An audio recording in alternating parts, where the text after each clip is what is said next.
So what on earth is going on with Google and Tesla earnings? We did predict that Tesla was going to be a banger move, and Google actually came in as analysts expected for it, actually beating all the metrics on revenue, EPS, and even having 34 revisions to the upside. Google in after hours completely falling apart. Tesla, as kind of predicted, it being a banger move and also missing on everything but the moon. It basically went straight down to the moon under the sea. So it was a pretty bad earnings day for Tesla, right? However, we're going to be talking about the silver lining in this. We're going to be talking about levels that you guys have to pay attention to really know if it's a true bearish thesis going forward for the rest of tech earnings. But we're going to be talking about the earnings play and how I plan to manage the position for Google along with what's happening in future. So it's going to be a jam-packed one today, so make sure you guys stay tuned to the very end.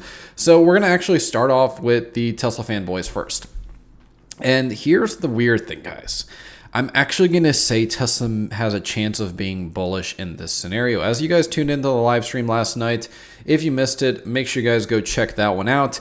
We can clearly see that Tesla, this previous resistance point and that was now support, is going to be an interesting rotationary point. And we have to question, are we going to close above 232.25 tomorrow, which would be above the 200-day?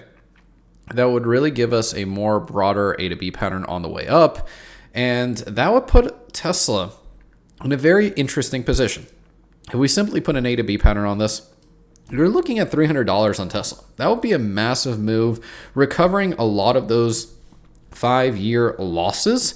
And thus, it would be a very interesting discounted buying opportunity here. However, let's talk about what it actually has to do in order to do that.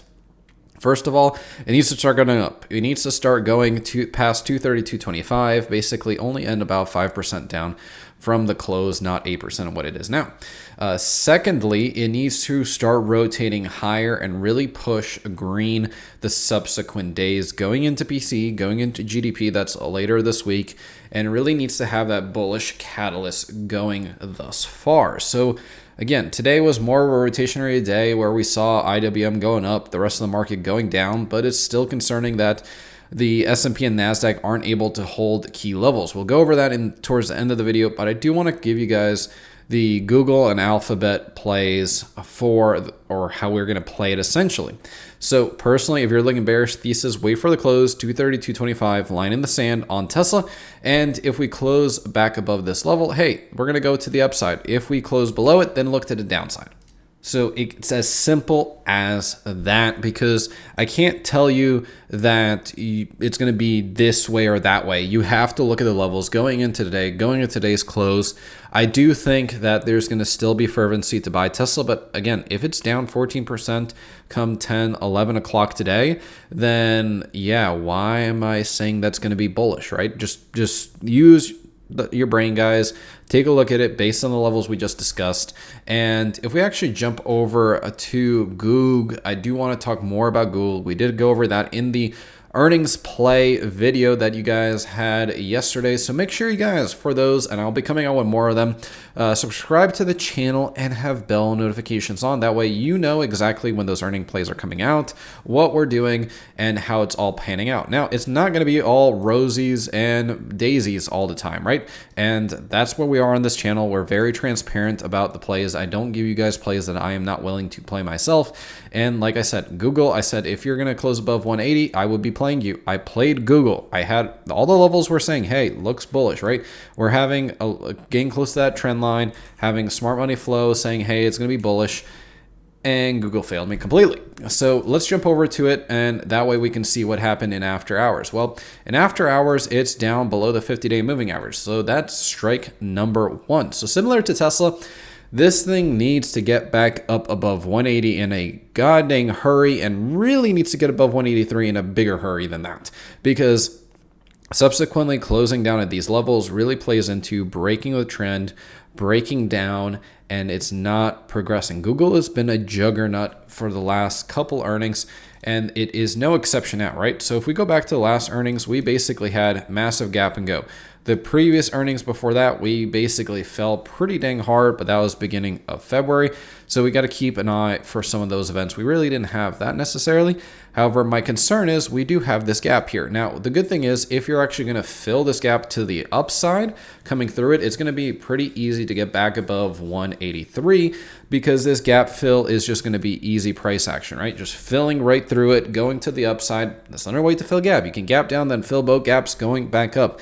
Also, futures do have a gap on them. We can actually go to, just so you guys can see, ES right here having a gap on it, along with NASDAQ futures having a gap as well. So that gap can get filled tonight. Traditionally, gaps get always filled on futures, which indicates we could be heading for a green open today. Make sure you guys check that, what futures are doing, how it played in the Asia and London sessions last night. That's going to be very critical to which way the market is setting up. So if Google actually comes up, let's say it's 180 on open today, if you're not going to see a massive drop within the first hour, I'd definitely be playing it more to the upside for that 180 potential.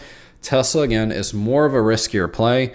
And how would you manage the position I guys gave you? I played the 187 to 190 spread on Google. And personally, I'm going to be closing it, trying to close it for a break even or a slight loss. I don't necessarily want to hold the position to expiration because I'm just going to get massive theta decay. And I'm not 100% confident that Google is going to be able to get back up to 190 this week. Now, that could be another way to play it, right? You could hold it depending on how the price is setting up. You could play that risk and hold it through. Personally, I'm going to take the most minimum loss I can get and just say, hey, the earnings play didn't work out. Like I said with Netflix, I got out with Netflix with my skin intact, didn't necessarily play out. And now I'm questioning if I'm going to play the rest of earnings because it's not doing what we're expecting. So the trend is no longer valid. So therefore, we need to revise our strategy and basically say, how is this all going to play out? And subsequently look to see different opportunities. So having said that, let's jump over for the last 3 minutes to the market just to see what it's going to be doing for today, right? So if we look at what happened yesterday, we can clearly see I said that 554 number is going to be darn important. And subsequently today, right, if we look at it, we actually played around that 554 number quite some time until breaking down in the last hours and then continuing going into the close. So this is going to be the proverbial question. Are we going to close? Are we going to open around the 547 number, right? We've done this before. That would be approximately a 1% open. That is very unlikely. Most likely during the futures market, which I am playing bullish tonight, you most likely will get that gap fill and probably looking at a zero flat open for the market, opening around that 554 number. That's going to be very crucial of how we're interacting with that 554 number for the S&P, and subsequently, what is it going to all pander out? The NASDAQ, similarly, where we go to the daily chart here, we can clearly see we're in no man's territory and really need to get back above that key level. Let's actually go to the 4 hours so you can see where we're at in respective to those key levels. So we're coming actually for a aftermarket gap fill. However, I'm still going to say NASDAQ being down 0.5%, going into Asia and London, it's very unlikely that we're going to be down 2% on open or more than 1% on open. That is not traditionally what happens. Usually you get the gap fill like we saw 2 days ago, where you had the gap fill about the Asia-London transition point in the night. So again, I'm still saying you're most likely going to be green on open going into today. I could be completely wrong, guys, right? I'm recording this prior to the open yesterday, so make sure you guys check where futures are at, see how we played in Asia, how we played in London.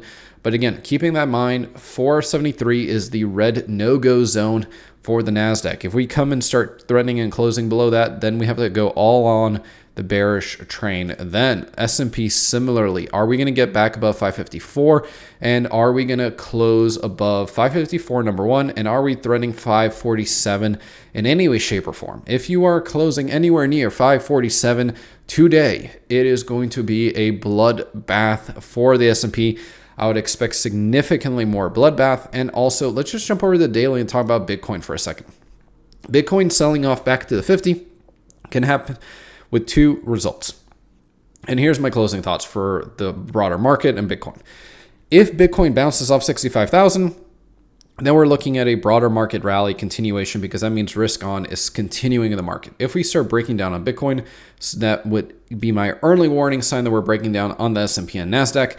And subsequently, if we look at the VIX, right, the VIX has not gone back to sleep. And I said this before when we had this massive spike on VIX again. This is looking like VIX may not be done, but it can certainly be looking like it is. So we have to pay very close attention on VIX. We have to pay attention to those levels that I mentioned in the video, and Google and Tesla are going to be the key. Is people's risk appetite going to be enough to buy them back up and subsequently be a nice swing to the upside? Is the S&P going to recover? Is it basically going to be the time to bid up the bigger tech stocks? That is the question we're going to be trying to answer today, and I hope you guys have fun answering that question. Throw it down in the comment section below if you're Team Bear or Team Bull. I want to hear your thoughts, and thank you all so much for watching. I hope to see you in the next one, and hope to see you in the next stream.